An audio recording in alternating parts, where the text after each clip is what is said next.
JKC news update में आपका स्वागत है। मैं हूं आपके साथ नीति भारद्वाज। न्यूज अपडेट में आगे बढ़ने से पहले आइए नजर डालते हैं इस वक्त की प्रमुख सुर्खियों पर।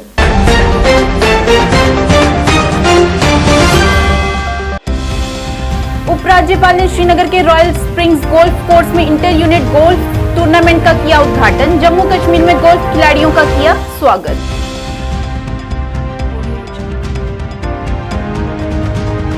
भारतीय जनता युवा मोर्चा जम्मू व कश्मीर द्वारा एसएमजीएस अस्पताल जम्मू में रक्तदान शिविर का किया गया आयोजन। भाजपा संगठन मंत्री अशोक कौल सहित कई दिग्गज नेताओं की देखी गई मौजूदगी। उपराज्यपाल मनोज सिन्हा और महाराष्ट्र के मुख्यमंत्री एकनाथ शिंदे सरहद फाउंडेशन पुणे की एक पहल हम सब एक हैं के लॉन्च में हुए शामिल।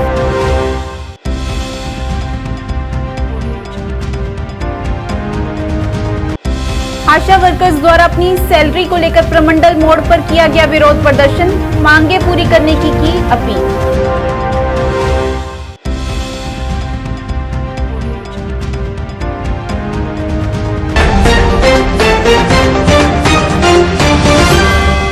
अब समाचार विस्तार से। उपराज्यपाल मनोज सिन्हा ने श्रीनगर के रॉयल स्प्रिंग्स गोल्फ कोर्स में 44वें PSPB inter unit golf tournament का उद्घाटन किया। इस टूर्नामेंट का आयोजन ओएनजीसी द्वारा किया गया। इस अवसर पर उपराज्यपाल ने केंद्र शासित प्रदेश जम्मू कश्मीर में गोल्फ खिलाड़ियों का स्वागत किया और उन्हें नए जम्मू कश्मीर का संदेश पूरे देश और उसके बाहर ले जाने के लिए कहा। इस दौरान उन्होंने विभिन्न प्रयासों में यूटी सरकार के योगदान और समर्थन के लिए ओएनजीसी की भी सराहना की। इस मौके पर उपराज्यपाल के सलाहकार राजीव राय भटनागर, सीवीओ ओएनजीसी रंजन प्रकाश ठाकुर, गोल्फ खिलाड़ी और वरिष्ठ अधिकारी उपस्थित रहे। आप सब लोग खेलेंगे। एक बात मैं जरूर कहना चाहता हूं, जम्मू कश्मीर के बारे में जो भ्रांतियां देश भर में हैं, यहाँ आने के बाद मैं समझता हूं कि आप सबके मन से वो भ्रांतियां दूर हो गई होंगी। और पिछले वर्ष 1,88,00,000 लोग यहाँ पर्यटक के रूप में, टूरिस्ट के रूप में आए। अभी 31 अगस्त तक ये संख्या 1,52,00,000 के ऊपर चली गई है। मैं उम्मीद करता हूं कि इस वर्ष ये आंकड़ा 2.25 करोड़ के ऊपर होगा। खासतौर से G20 के टूरिज्म वर्किंग ग्रुप के आयोजन के बाद फॉरेन टूरिस्ट इन्फ्लक्स में करीब 59% की वृद्धि जम्मू कश्मीर में हुई है। ये इस बात का संकेत है, पूरे देश में एक संदेश देता है कि चीज़ें काफ़ी बदल गई हैं। ये वक्त नहीं है कि मैं बाकी विषयों में आपका ध्यान आकृष्ट करूं, लेकिन मैं आपको इतना आश्वस्त करना चाहता हूं, ये जो शारदा पीठ है ऐतिहासिक काल से, ये ज्ञान की नगरी रही है और यहाँ की अद्भुत जो विरासत है उसे देख करके आप निश्चित रूप से महसूस करेंगे कि यहाँ की हॉस्पिटैलिटी, यहाँ के लोग बहुत अच्छे हैं। किन्हीं परिस्थितियों में कुछ वर्षों तक जम्मू कश्मीर ने कुछ दंश झेले हैं, अब जम्मू कश्मीर उसके बाहर निकल रहा है और मुझे लगता है कि कई सेक्टर्स में आज जम्मू कश्मीर देश के किसी राज्य से बेहतर कर रहा है। उसकी चर्चा कभी बाद में होगी। मैं आप सबका स्वागत करता हूं यहाँ आने के लिए और सभी ऑल कंपनीज के जो खिलाड़ी हैं, उम्मीद करता हूं कि यहाँ जो भी समय आपका गुजरेगा वो अच्छी स्मृतियाँ लेकर के आप यहाँ से जाएंगे। उपराज्यपाल मनोज सिन्हा ने सरहद फाउंडेशन पुणे की एक पहल हम सब एक हैं के लॉन्च में भाग लिया। इस कार्यक्रम में महाराष्ट्र के मुख्यमंत्री एकनाथ शिंदे भी उपस्थित रहे। इस मौके पर कुपवाड़ा में छात्रों के लिए महाराष्ट्र और जम्मू कश्मीर मैत्री अध्याय और ई लर्निंग लैब का शुभारंभ किया गया। इस दौरान समाज के प्रति निस्वार्थ सेवा के लिए विभिन्न क्षेत्रों के लोगों को सम्मानित किया गया। इस दौरान महाराष्ट्र के मुख्यमंत्री एकनाथ शिंदे ने अपने संबोधन में जम्मू कश्मीर और महाराष्ट्र के बीच साझा मजबूत संबंधों पर प्रकाश डाला और उन्होंने केंद्र शासित प्रदेश जम्मू कश्मीर के लोगों को महाराष्ट्र सरकार की ओर से हर समर्थन का आश्वासन दिया। गांव के आधुनिक भारत के शिल्पी, भारत के सम्माननीय प्रधानमंत्री आदरणीय श्री नरेंद्र मोदी जी का जन्मदिन है। भगवान विश्वकर्मा का भी आज पवित्र दिन है, जिन्हें हम सृजन का देवता मानते हैं। सुबह एक कार्यक्रम इसी सभागार में हुआ था और जो हमारे आर्टिजन्स हैं 18 क्षेत्रों के, उनके जीवन में एक बड़ा बदलाव आवे, इसके लिए प्रधानमंत्री विश्वकर्मा योजना आज देश में शुरू हुई है। इस अवसर पर मैं आप सभी को हृदय से बहुत बधाई देता हूं। मैं मानता हूं कि देश का सौभाग्य है कि हमें नरेंद्र मोदी जैसा प्रधानमंत्री और नेतृत्व मिला है। अगर मैं बार बार एक बात दोहराता हूं कि 2014 के बाद केवल राजनीतिक शब्दावली हिंदुस्तान की नहीं बदली है, बल्कि देश की कार्य संस्कृति भी बदली है। और अगर आप देखेंगे व्यक्तिगत रूप से भी, तो 9 वर्ष में एक दिन भी छुट्टी न लेना, ये सामान्य रूप से किसी एक व्यक्ति के लिए संभव नहीं है। वो नरेंद्र मोदी के लिए ही संभव है। 1 घंटे भी बिना विश्राम किए चरैवेद के मंत्र के साथ सबका साथ सबका विकास या जीवन का संकल्प लेकर के देश के 140 करोड़ लोगों की तरक्की, उनके जीवन स्तर में बदलाव के लिए जीवन को समर्पित करना, मुझे लगता है कि बहुधा कम लोग ये कर पाते हैं। 2-3 योजनाओं का जिक्र करूंगा। जब जनधन खाता शुरू हुआ तो देश में हंसी का माहौल बनाया जाता था, मजाक उड़ाया जाता था। इससे क्या होगा? आज सुदूर ग्रामीण अंचल में, फार फ्लंग एरिया में रहने वाले गरीब आदमी को केवल फाइनेंशियल इंक्लूजन नहीं मिला है, सम्मान भी बढ़ा है, आर्थिक रूप से उसकी ताकत बढ़ी है। प्रधानमंत्री मुद्रा योजना में पता नहीं देश के कितने नौजवानों को इंटरप्रेन्योर बनने का अवसर मिला है। स्टैंड अप इंडिया के अंतर्गत समाज के गरीब और वंचित लोग, दलित, आदिवासी, महिलाएं, इनको ऋण दे करके मैं समझता हूं कि भारत सरकार ने एक ऐसा अभियान शुरू किया है जिसके कारण हम आज स्वप्न देख रहे हैं कि आने वाले 2047 में भारत विकसित हो सकता है। और आज की जो योजना है वो आज शुरू हुई है। मैं समझता हूं कि उसके कारण निश्चित रूप से एक समय था जब दुनिया के व्यापार में भारत का एक बड़ा हिस्सा हुआ करता था। दुनिया की जीडीपी में 25% कंट्रीब्यूशन हिंदुस्तान का हुआ करता था। किन्हीं कारणों से देश गुलाम हुआ, लंबे समय तक गुलामी का दंश हमने झेला और आज हम बाकी देशों से पीछे चले गए। लेकिन अब जिस देश के हम गुलाम थे, उस देश को अब पीछे छोड़कर दुनिया की 5वीं बड़ी अर्थव्यवस्था हम बन गए। भारतीय जनता युवा मोर्चा जम्मू व कश्मीर सेवा सप्ताह के अंतर्गत SMGS अस्पताल जम्मू में रक्तदान शिविर का आयोजन किया गया। इस अवसर पर युवा मोर्चा के प्रधान अरुण देव सिंह, भाजपा संगठन मंत्री अशोक कोल और कई अन्य नेताओं की मौजूदगी में इस रक्तदान शिविर का उद्घाटन किया और बड़ी संख्या में युवाओं ने इस शिविर में भाग लेकर रक्तदान किया। पिछले साल भी 17 सितंबर को हमने सारे देश भर में रक्तदान शिविर लगाए थे और 2,80,000 पॉइंट्स हमने इकट्ठे किए थे और इतनी ही कैपेसिटी हिंदुस्तान के ब्लड बैंक्स में थी। इस बार भी प्रधानमंत्री नरेंद्र मोदी जी के जन्म दिवस पर 18 तारीख से लेकर आज से लेकर 24 तारीख तक 18 से 24 तारीख तक ये लगातार ब्लड डोनेशन कैंप ये लगेंगे। कल एक ब्लड डोनेशन कैंप उधमपुर में लगा और अगले दिनों में ये अलग अलग हमारे यहाँ के डिस्ट्रिक्ट्स में लगेंगे।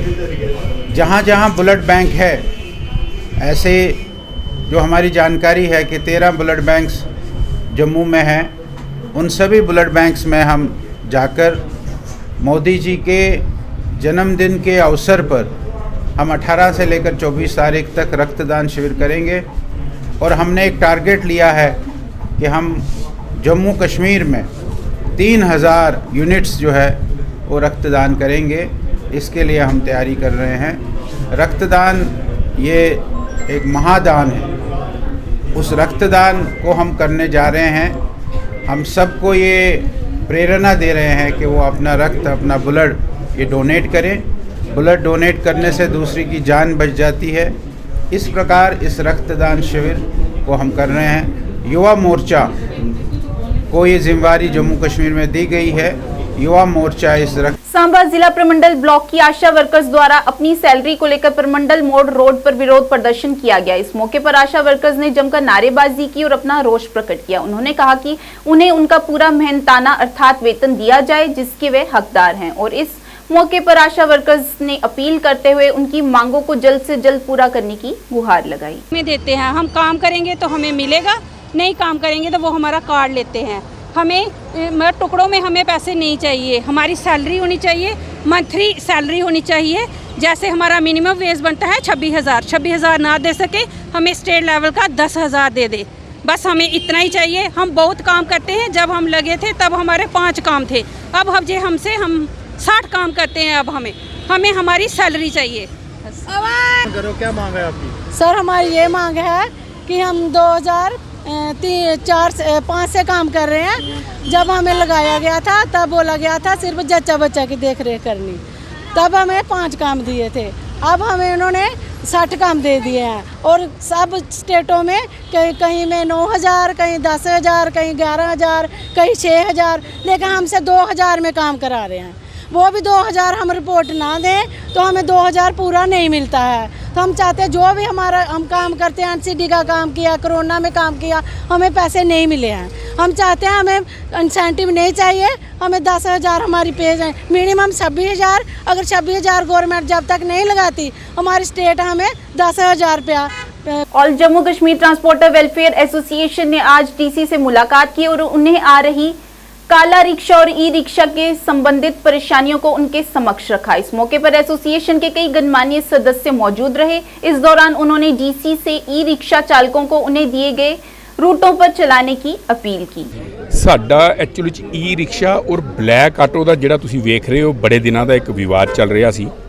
ਉਹ ਇੱਕ ਸਾਡੀ ਕਮੇਟੀ ਬਣੀ ਸੀ, ਜਿਹੜੇ ਪ੍ਰਧਾਨ ਸਾਹਿਬ ਸਾਡੇ ਵਿਜੇ ਸਿੰਘ ਚਿਬ ਜੀ ਔਰ ਇਹਨਾਂ ਨਾਲ 4 ਮੈਂਬਰੀ ਟੋਟਲ 5 ਮੈਂਬਰੀ ਕਮੇਟੀ ਬਣੀ ਸੀ, ਜਿਹੜੇ ਪਹਿਲੇ ਡੀਸੀ ਮੈਮ, ਏਡੀਸੀ ਸਾਹਿਬ, ਐਸਐਸਪੀ ਟ੍ਰੈਫਿਕ, ਆਰਟੀਓ ਸਾਹਿਬ ਸਾਰਿਆਂ ਨੇ ਮਿਲ ਕੇ ਕੋਈ 75 ਦੇ ਆਸ-ਪਾਸ ਜਿਹੜੇ ਹਨ ਰੂਟ ਆਇਡੈਂਟੀਫਾਈ ਕੀਤੇ ਸਨ, ਫਿਰ ਉਹ ਵੈਰੀਫਾਈ ਕੀਤੇ ਸਨ। ਫਿਰ ਸਾਰਿਆਂ ਨਾਲ ਈ ਰਿਕਸ਼ਾ ਵਾਲਿਆਂ ਨਾਲ, ਈ ਆਟੋ ਵਾਲ ਬਲੈਕ ਆਟੋ ਵਾਲਿਆਂ ਨਾਲ, ਸਾਰਿਆਂ ਨਾਲ ਮੈਟਾਡੋਰ ਵਾਲਿਆਂ ਨਾਲ, ਸਾਰਿਆਂ ਨਾਲ ਬੈਠ ਕੇ ਉਸ 'ਤੇ ਡਿਸਕਸ ਕੀਤੀ ਗਈ ਸੀ। ਫਿਰ ਉਹ ਆਰਡਰ ਕੱਢਿਆ ਗਿਆ ਸੀ 75 ਜਿਹੜੇ ਰੂਟ ਹਨ ਔਰ ਜਿਹੜੇ ਜ਼ੋਨ ਬਣੇ ਨੇ, ਮਗਰ ਉਹ ਕਿਤੇ ਨਾ ਕਿਤੇ ਉਹ ਕਾਗਜ਼ੀ ਕਾਰਵਾਈ ਤੇ ਕੰਮ ਰੁਕੇ ਦਾ ਸੀ, ਕਿਉਂਕਿ ਇੰਪਲੀਮੈਂਟੇਸ਼ਨ ਵਾਸਤੇ ਇੱਕ ਵਾਰ ਵਾਸਤੇ ਦੇਖੋ ਇਸ ਦੇ ਵਿੱਚ ਪੁਲਿਸ ਦਾ ਸਹਿਯੋਗ, जेकेपी पुलिस का, ट्रैफिक पुलिस का प्लस इन्फोर्समेंट का, जब तक तीनों टीमां मिल के धरातल ते काम नहीं करनगियां, स्टार्टिंग ते किते थोड़ी जी सख्ती करनी पेगी, तां ही जिहड़े ये जोन हैं और ये जिहड़े रूट हैं इंप्लीमेंट हो सकणगे। उस विषय ते अज साडी डीसी साहब नवें आए सन, उन्होंने बैठ के असी पूरा ब्रीफ किया है। मगर खुशी सानू ये हुई कि साडे समझाउण तो पहले उन्होंने पूरा एक R&D की सी, उन्होंने पूरा स्टडी किया होया सी। ਅਸੀਂ ਅੱਧੀ ਗੱਲ ਬੋਲ ਰਹੇ ਸਾਂ ਤੇ ਅੱਗੂ ਦੱਸ ਰਹੇ ਸਨ ਕਿ ਹਾਂਜੀ ਅਸੀਂ ਇਹਨੂੰ ਇੰਪਲੀਮੈਂਟ ਕਰ ਰਹੇ ਹਾਂ। ਔਰ ਸਾਨੂੰ ਬੜਾ ਉਹਨਾਂ ਦੀ ਗੱਲਬਾਤ ਸੁਣ ਕੇ ਖੁਸ਼ੀ ਹੋਈ ਕਿ ਉਹਨਾਂ ਨੇ ਕਿਹਾ ਕਿ ਹਰ 4 ਦਿਨ ਦੇ ਬਾਅਦ ਫੀਡਬੈਕ ਤੁਸੀਂ ਦਿਓ ਕਿ ਜਿਹੜੀ ਚੀਜ਼ ਤੁਸੀਂ ਚਾਹ ਰਹੇ ਹੋ, ਜਿਹੜਾ ਅਸੀਂ ਆਰਡਰ ਕੱਢੇ ਦੇਣ, ਉਹ ਇੰਪਲੀਮੈਂਟ ਹੋ ਰਹੇ ਨੇ ਜਾਂ ਨਹੀਂ ਹੋ ਰਹੇ। ਕਿਉਂਕਿ ਉਸ ਦੇ ਵਿੱਚ ਫੇਅਰ ਨੂੰ ਲੈ ਕੇ ਵੀ ਸੀ, ਜ਼ੋਨ ਨੂੰ ਲੈ ਕੇ ਵੀ ਸੀ ਔਰ ਸਟੈਂਡਸ ਨੂੰ ਲੈ ਕੇ ਵੀ ਸੀ, ਔਰ ਜ਼ੋਨ ਦੀਆਂ ਜਿਹੜੀਆਂ ਪਲੇਟਾਂ ਲੱਗਣੀਆਂ ਨੇ ਉਸ ਨੂੰ ਵੀ ਲੈ ਕੇ ਵੀ ਸੀ। ਉਹਨਾਂ ਨੇ ਕਿਹਾ ਕਿ 3 ਜਾਂ 4 ਦਿਨ ਦੇ ਵਿੱਚ ਇੰਪਲੀਮੈਂਟ ਜਿਹੜਾ ਹੋ ਜਾਏਗਾ, ਔਰ ਕਿਹੜੀ ਚੀਜ਼ ਕਿਤੇ ਕੋਈ ਕਮੀ ਪੇਸ਼ੀ ਆਉਂਦੀ ਹੈ ਤੁਸੀਂ ਤੁਹਾਨੂੰ 3-4 ਦਿਨਾਂ ਦੇ ਵਿੱਚ ਫਿਰ ਸਾਨੂੰ ਫੀਡਬੈਕ ਦੇਣੀ ਹੈ। ਸਾਨੂੰ ਇਹ ਸੁਣ ਕੇ ਬੜਾ ਅੱਛਾ ਲੱਗਿਆ ਕਿ ਪਹਿਲੀ ਵਾਰ ਕਿਸੇ ਅਫਸਰ ਨੇ ਇਹ ਗੱਲ ਕਹੀ ਹੈ ਕਿ ਤੁਸੀਂ ਫੀਡਬੈਕ ਸਾਨੂੰ ਦੇਣੀ ਹੈ, ਤੁਸੀਂ ਪਬਲਿਕ ਹੋ। ਸਾਨੂੰ ਬਹੁਤ ਅੱਛਾ ਲੱਗਿਆ ਔਰ ਅੱਜ ਸਾਨੂੰ ਪੂਰੇ ਆਸ਼ਵਸਤ ਹਾਂ कि विद इन डेज ਜਿਹੜਾ ਸਾਡਾ ਇਹ ई रिक्शे ਦਾ और ब्लैक आटो का ਜਿਹੜਾ मसला है इस टीम पूरी है। शांति स्वरूप गुप्ता जी हैं और मकसद हमारा क्या है कि अपना अपना पेट सब लोग पालें, चाहे वो मेटाडोर से है, चाहे बस से है, चाहे वो ब्लैक ऑटो है। लेकिन ये जो काफ़ी दिनों से आपने देखा, ये जो 1 जुलाई से ऑर्डर निकला था तो उसी को हमने ये इम्प्लीमेंट करवाना था। तो हमारा मकसद भी यही था। बंद करना से सारे मसले हल नहीं होते, लेकिन बंद तब होता है जब कहीं हमें लगता है कि हमें थोड़ा सा कहीं अनदेखा किया जा रहा है। हमारे जितने जो काम हैं, अगर उसी तरीका आपने देखा पिछले भी काफ़ी टाइम पहले हमारी बहुत सारी प्रॉब्लम थी, लेकिन एक एक करके मैंने बहुत बार धन्यवाद भी सरकार का किया। आज भी हम करते हैं कि कल ही परसों ही हमने अगर मैसेज सरकार तक पहुंचाने की कोशिश की तो आज हमें सुना गया और सुनना भी चाहिए, क्योंकि हम नहीं चाहते थे कि रोडों पे एक दूसरे की लड़ाई, ट्रांसपोर्टर वो अपने पेट के लिए लड़े। हमारा मकसद यही था कि रोड पे लड़ाई नहीं हो, ताकि ये ना लगे कि ब्लैक ऑटो वाला, मेटाडोर्स वाला, ऑटो वाला लड़ रहा, क्योंकि हमारा एक ही शाखा है, वो है ऑल जे के ट्रांसपोर्ट वेलफेयर एसोसिएशन। तो आज डीसी साहब ने हमें आश्वासन दिया है, हमें भरोसा है, क्योंकि 3-4 दिन में मुझे लगता है ये कल से ही कार्रवाई शुरू हो जाएगी और अपने अपने रूटों पे चलें सारे, क्योंकि हमारा मकसद ये नहीं है कि लड़ाई झगड़ा, पेट पालें। हम ई रिक्शा के खिलाफ नहीं है। अगर कुछ लोग इसमें कंट्रोवर्सी पैदा कर रहे हैं, वो उनका मकसद कुछ और है, क्योंकि कुछ इसमें ऐसे लोग बैठे हैं जिनके 20-20, 30-30 उन्होंने किराए पे दे के ई रिक्शे चला रहे हैं। उनको नहीं लगेगा कि ये काम हो, ताकि मैंने जैसा देखा है कि 2-2, 300, 400 रुपये की वो पर्चियाँ कटी हुई हैं, और उसमें वो जो ई रिक्शा कमेटी बनी हुई है, क्या उनका मकसद पैसा इकट्ठा करना है? अगर पैसा ही इकट्ठा करना होता तो ई रिक्शा ऑल जे के ट्रांसपोर्ट वेलफेयर ट्रांसपोर्ट यूनियन में आता है, हम भी पैसा इकट्ठा कर सकते हैं। मगर नहीं, हमारा मकसद पैसा इकट्ठा करना नहीं है, लोगों की सेवा करनी है, चाहे वो ब्लैक ऑटो है, चाहे वो मेटाडोर्स है, चाहे वो टैक्सी है, चाहे वो बसेस है। तो आज चेयरमैन साहब की अध्यक्षता में पूरा हमारा, आप देखिए, क्योंकि हम वो लोग नहीं हैं पीछे हज़ारों की तादाद में, जब वो टाइम आता है तब हम हज़ारों की तादाद में लोग इकट्ठा करते हैं, लेकिन मेन जो हमारे जितने भी लीडर साहिबान हैं, उसमें ई रिक्शा के अमन जी हैं। तो हमारा मकसद जो था वो यही था, बंद करना कोई सलूशन नहीं है, लेकिन बंद तब होता है जब हमें अनदेखा किया जाता है। तो बहुत अच्छे माहौल में आज डीसी साहब ने, नए डीसी साहब आए हैं, जंग हैं और कुछ करने की रेलवे स्टेशन पार्किंग के मसले को लेकर ठेकेदार रविंदर मनहास ने पत्रकारों के माध्यम से अपना पक्ष सामने रखते हुए कहा कि जो उन्हें ई टेंडरिंग के तहत अलॉटमेंट्स की गई हैं, उसके तहत उन्हें जल्द से जल्द वहां पर काम करने दिया जाए। उन्होंने बताया कि यहां पर कई ऐसे उनके विरोधी हैं जो कतई नहीं चाहते कि वह यहां पर काम करें। उन्होंने बताया कि वह जम्मू से ही हैं और वह हर नजरिए से यहां पर काम करने में सक्षम है। इस मौके पर उन्होंने प्रशासन से अपील करते हुए अपने विरोधियों के खिलाफ सीबीआई जांच की मांग की। मेरा नाम रविंदर मनास है, तो मैं पार्किंग कॉन्ट्रैक्टर हूँ रेलवे का, और मेरी डिमांड है कि मैं रेलवे और एडमिनिस्ट्रेशन से रिक्वेस्ट करता हूं कि जो मेरे नाम अलॉटमेंट हुई है, जो मुझे रेलवे के ई टेंडरिंग के थ्रू काम मिला है, तो मुझे उसमें वहां पे काम करना दिए, मुझे पोजीशन दिलाई जाए जल्दी से जल्दी और मैं काम स्टार्ट कर सकूं। क्या दिक्कत आई? दिक्कत आई है सर, वहाँ पे कुछ माफिया है जो नहीं चाहते कि काम करे, कोई बाहर से आके काम करे। मैं जम्मू का हूँ, उन्होंने एलिगेशन में लगाए कि बाहर से या यूपी बिहार से, पर मैं जम्मू से हूँ। पर रेलवे में मेरा पहला काम है और रेलवे में वो सालों से चला रहे हैं, वहाँ बहुत बड़ा घपला है। मैं रिक्वेस्ट करता हूँ कि वहाँ पे सीबीआई की जांच कराई जाए कि क्या घपला है। अगर मैंने 1 करोड़ 1 लाख रुपया रेट गया, वो 85 लाख रुपया रेलवे को सुनने में आया कि जो देते हैं 1 करोड़ 1, उसके बाद मैंने जीएसटी भी देना है, 18% जीएसटी भी देना है, तो जो मेरे एम्प्लॉई हैं उनको भी पैसे देने हैं। तो अगर 1.5 करोड़ से ऊपर ज़्यादा सेल करता हूं तो मेरा सर्वाइवल होता है। वो 80-85 लाख रुपया देना है, बाकी पैसा कहाँ जा रहा है? अब क्या मांग करना चाहते हैं? मांग मैं यही रिक्वेस्ट करना चाहता हूं एडमिनिस्ट्रेशन से कि मुझे वहाँ पे काम करने पोजीशन दिया जाए और मैं वहाँ काम कर सकूँ। 3 साल का मेरा टेंडर है, 3 साल के बाद कोई भी आ सकता है। यहाँ मैं सारी उम्र नहीं बैठने वाला हूँ, मैं 3 साल ही मैंने काम करना, उसके बाद दोबारा टेंडर मैं डालूंगा, मुझे मिलेगा, ठीक है। जो जिसको मिलेगा, जो हायर बिडर होगा उसको ही गवर्नमेंट टेंडर देगी। ये रेलवे डिपार्टमेंट बहुत बड़ी ऑर्गेनाइजेशन है, टेंडर फिरोजपुर से लगता है। इन्होंने इल्ज़ाम लगाए कि उनके साथ सांठ-गांठ है, ये है वो है। देखो ये सब फेक, इन्होंने फेक न्यूज़ फैला रहे हैं, फेक एलिगेशन लगा रहे हैं, फेक न्यूज़ फैला रहे हैं कि ये वो है। ये चाहते हैं कि मैं वहाँ पे काम ना करूँ और मैं फेल हो जाऊँ, पर मेरे 3 साल का काम है, मुझे 3 साल वहाँ काम करना ही करना, जो मर्जी है। मैंने पैसे दिए हुए हैं गवर्नमेंट को। जो टैक्सी यूनियन वाले हैं, वो भी सारी यूनियन नहीं है, उसमें कुछ बंदे हैं, कोई 5-7 जिनकी अपनी 6 टैक्सियाँ हैं, 5-7 बंदे हैं जिनकी 6 टैक्सियाँ हैं, तो वो वहाँ पे माफिया चला रहे हैं। देखिए, मैंने सिर्फ पार्किंग के जो पैसे हैं वो लेने हैं। ये क्या कहते हैं, टैक्सी के पर फेरे के 50 रुपये भी लेते हैं। जो बाहर से टैक्सियाँ आती हैं, श्रीनगर से आती हैं, लेह से आती हैं, उनसे भी पैसे लेते हैं।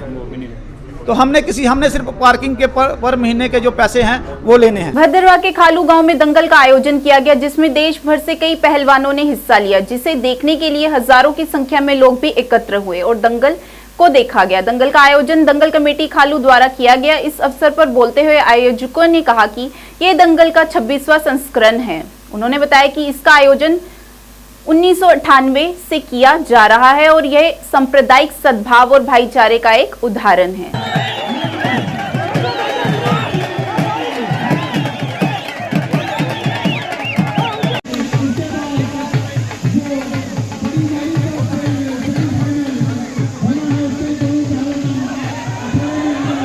कुश्ती करते हैं और लोकल कुछ पहलवान जो कुश्ती करते हैं वो अपनी बॉडी जो है वो अगले साल के लिए और तैयार करते हैं।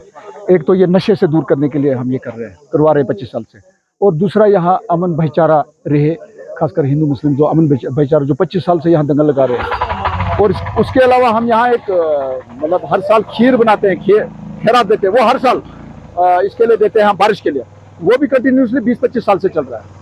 ये 2 मेले यहाँ हर साल होते हैं और ये खासकर अमन भाईचारा जो है वो उसको बरकरार रखने के लिए ये यहाँ मेला लगाते हैं। दंगल का सबसे बड़ा मसला है, सबसे बड़ा मुद्दा है कि इलाके में अमन भाईचारा रहे और जितने हमारे यूथ हैं वो किसी बुरी आदत की तरफ ना जाएं, वो यहाँ के पहलवानों को देखकर अपनी बॉडी बनाएं, अपनी पढ़ाई करें, एक्सरसाइज करें और बुरे कामों से बचें।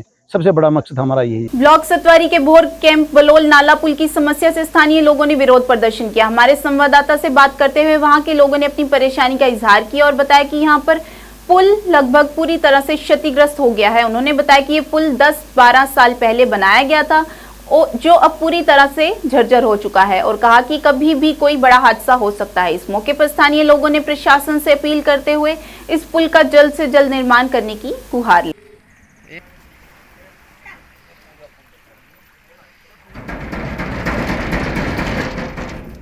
बलोल पुल का काम शुरू करो, हमारी मांगे पूरी करो, हमारी मांगे पूरी करो। बलोल पुल का काम शुरू करो, टूटे पुल का वाल को भाग्य बोर से इंदिरा नगर, मीरा साहब, ब्रिज नगर, प्रेम नगर आदि से जोड़ने वाला ये छोटा सा पुल जो 10-12 साल पहले बनाया गया था अब बहुत ही जर्जर कंडीशन में पहुंच चुका है। इसकी नीचे वाली चादरें बिल्कुल टूट चुकी हैं और कभी भी कोई बड़ा हादसा हो सकता है, किसी की जान जा सकती है और जान माल का नुकसान हो सकता है।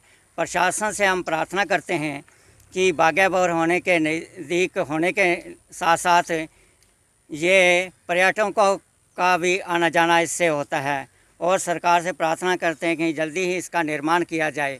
पुलिस प्रशासन से हमने प्रार्थना की थी कि जहाँ से नशा तस्कर और पशु तस्कर आवागमन करते हैं उन तस्करों को रोकने के लिए एक नाका लगाया जाए, तो उन्होंने मना किया कि हर जगह हम नाका नहीं लगा सकते। इसलिए आप सबसे प्रार्थना है सरकार से, एडमिनिस्ट्रेशन से कि इस पुल का निर्माण किया जाए और तस्करी को रोका जाए, बागेबोर की शान को बढ़ाया जाए। अनंतनाग में ट्राइबल अफेयर्स डिपार्टमेंट और डिस्ट्रिक्ट डिपार्टमेंट अनंतनाग द्वारा डिपार्टमेंट ऑफ शीप हस्बेंड्री और खाना बदोश आदिवासियों के परिवारों को परिवहन की सुविधा प्रदान की जाएगी। प्रशासन द्वारा उठाए गए इस कदम से आदिवासी लोगों को उनके मवेशियों के लिए परिवहन की सुविधा प्रदान की जाती है, जिससे उन्हें काफी सहूलियत मिलेगी। इस मौके पर उपायुक्त गुलजार अहमद भट्ट और मुख्य पालन अधिकारी डॉक्टर मोहम्मद रफीक शाह मुख्य तौर से उपस्थित रहे। एक तबके को सहूलियत पहुंचने के लिए पिछले साल से ये स्कीम की गई है। इसमें हम जो ट्राइबल्स हैं उनके जो माल मवेशी होते हैं उनको हम ट्रांसपोर्टेशन की सहूलियत फराहम करते हैं। इससे इन लोगों को जो रास्ते में इनको परेशानियां होती थी वो दूर हो जाती है। Free of cost transportation provide की जाए ताकि हमारी रोड जैमिंग भी बचे और इन लोगों को भी सुविधा हो जाए अपने घरों पर पहुंचने के लिए और इनका माल भी सही सलामत पहुंचे। तो इस सिलसिले में हर एक डिस्ट्रिक्ट में जो ARTO साहिबान हैं, डिस्ट्रिक्ट मजिस्ट्रेट्स की सदारत में एक ग्रुप बनाया गया है। Nodal officers sheep husbandry department है और ARTO साहिब हैं। तो इनकी मदद से इनको बहुत ज़्यादा गाड़ियाँ प्रोवाइड की जाती हैं। हमें यहाँ जहाँ तक डिस्ट्रिक्ट अनंतनाग का ताल्लुक है तो हर रोज़ हमारी रिक्वायरमेंट इस वक्त कम से कम 50 से 60 गाड़ियों की है। चुनांचे हम देख रहे हैं कि 50 से 60 गाड़ियाँ मैनेज नहीं हो पा रही हैं, इसलिए हम कोशिश करेंगे कि 25 से 30 गाड़ियाँ पर डे हम यहाँ से चलाएं। और आज का दिन जो है, आज हमने शुरुआत की यहाँ डिस्ट्रिक्ट अनंतनाग से। आज के इस अंक में इतना ही। नए अंक लेकर फिर हाजिर होंगे, तब तक के लिए दीजिए इजाजत। नमस्कार।